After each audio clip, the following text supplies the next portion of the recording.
We saw last time that the ball court was absolutely central to the architectural arrangements found in the center of El Tajin. And in fact, there was one ball court that was much more important than the rest, even though there were many ball courts in the center, many very beautiful masonry ball courts made of stone. The South Ball Court was much more elaborately decorated, was larger than the great majority of the courts, was obviously picked out as the central court. Also, it was situated directly to the south of the most important pyramid at the site. So there's very little doubt that the people of El Tahin themselves thought that this ball court was somehow special, was somehow more meaningful than the others. What we're going to do now is actually look at some of the aspects of this South Ball Court that may have made it so special, that may have made it so important. Now, there were two really large ball courts in the site core, but only the South Ball Court had this massive decoration, the most elaborate decoration of any Tahin court. And it wasn't just any decoration. It certainly wasn't just decorative in the traditional sense, but in fact was the stories of, or the representations of important rituals, important symbolic meanings that were associated with the court. In the upper center of this image is the South Ball Court. You see the parallel structures, the central playing alley, everything we've discussed earlier as far as ball courts go. The walls that defined the playing alley were decorated with 3 panels each. 2 were on the ends and 1 in the very center. So you had 1 on each end and 1 in the very center of each wall to make a total of 6 panels, 3 for each wall. This is what these panels look like, and admittedly they are very complex relief sculptures. But the structure of them is rather simple. All the framing devices, everything that's swirling around the sides, the top, and the bottom, are based on the classic Veracruz scroll. I mentioned in the intro that this entire region loved the scroll as a sign of fine craftsmanship, as a sign of importance, probably as a sign of the elite themselves. But what we are really interested in today is the small, rather small rectangular area at the very center of the panel that in fact tells a story, that is a narrative associated with Tahin and its ball court. This is the key panel, the one that very few people have any problems interpreting as a ball court sacrifice, a decapitation sacrifice. Specifically, this one of the end panels, what you see is to the right is the rectangular panel that actually tells the story, to the right center. To the left center, there is another frame, another figure that repeats on all the end panels, that is this skeletal figure rising out of some liquid, perhaps a pot that is in fact in some liquid. But on your right, what you see are 2 figures hunched over a central seated figure. And then to the right is yet another figure sitting on an architectural motif.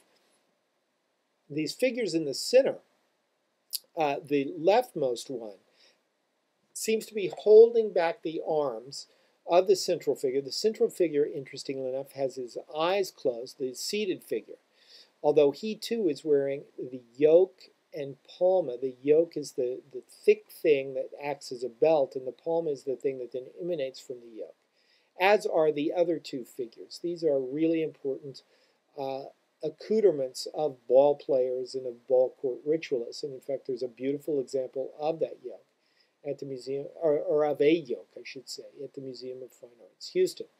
But the sort of business end of the scene takes place with the figure on the right, who's leaning forward with a long leaf-shaped object, which is a sacrificial blade. What it is a huge flaked flint or even obsidian blade that he is about to use to lop off the head of the person who is seated with the eyes closed. in the very center of the composition. Now, Ballcourt decapitation and the ball game itself are intimately related in all sorts of ways, not all of which I think we understand, but you'll remember in your readings of the Popol Vuh that the idea of losing one's head in the ball court is also present there, although in a very complex scene. But in fact, at El Tajin, there are all sorts of scenes of ball court decapitation sacrifice. The one that you've just looked at on your left.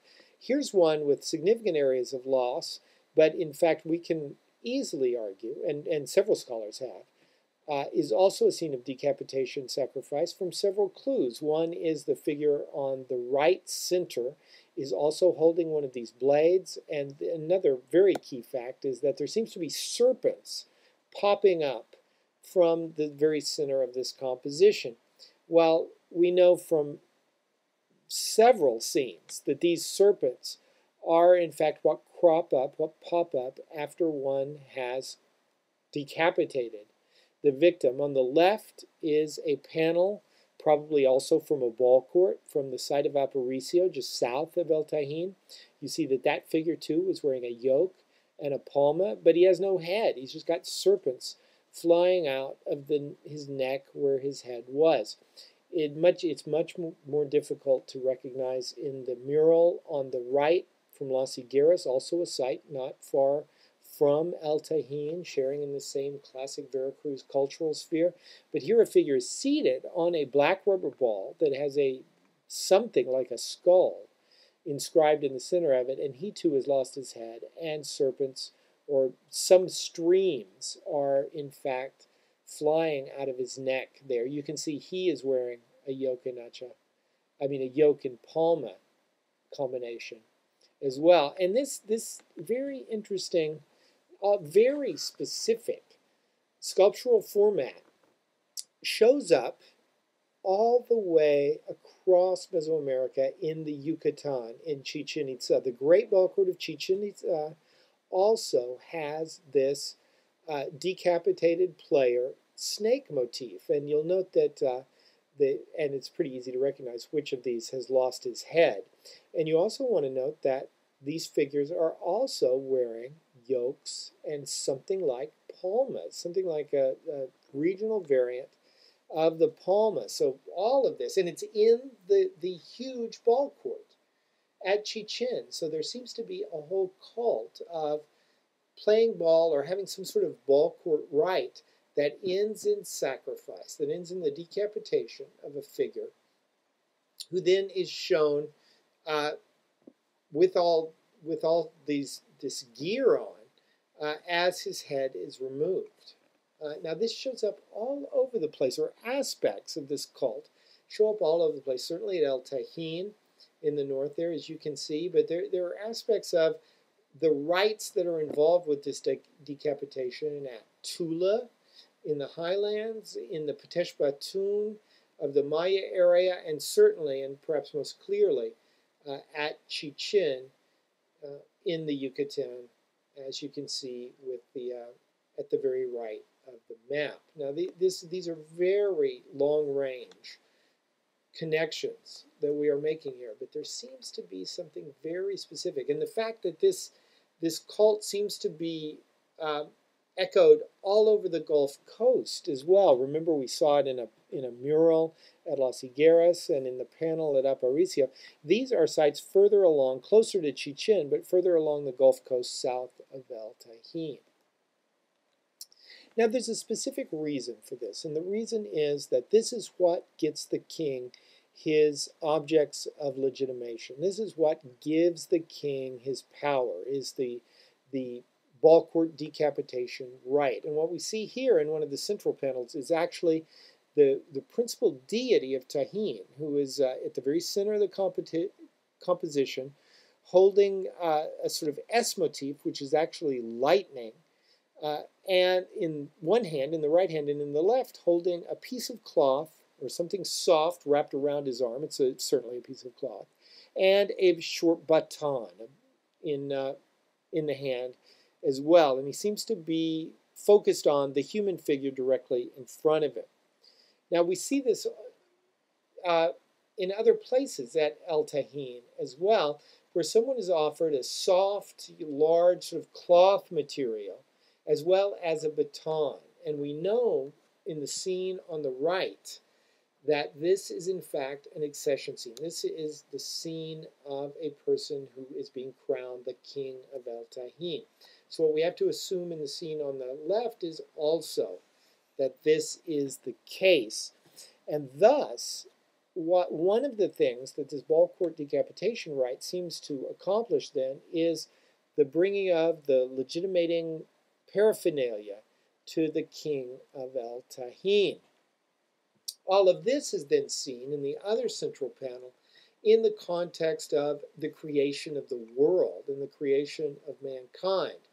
And I just want to point out one very obvious resonant element in the scene, something that you read early on, if you remember, not from the Popol Vuh, but from the Nawa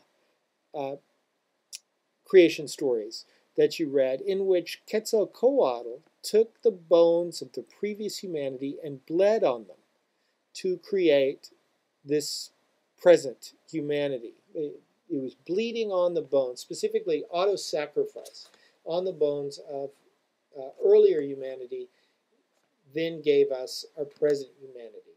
And this is what we see here. We see actually the god of El Tajin actually sticking a large, sharp, rod-like instrument into his penis. The blood is flowing into a sort of vat in which there's an anthropomorphic figure with a fish mask or a fish helmet on. Oftentimes, Mesoamericans conceived of people of the previous creation as fish people because they were eventually drowned in a flood story, or oftentimes they were drowned in a flood story. And so what we see here is the Tajin figure, the Tajin deity, bleeding on people of a previous creation, just as in your reading, Quetzalcoatl bled on the bones of a previous generation as well. This is not my work. This is brilliant detective work by Carl Talbot, and I think that it holds. I think it's right. There are too many congruent aspects to this to not see this as a really strong analogy.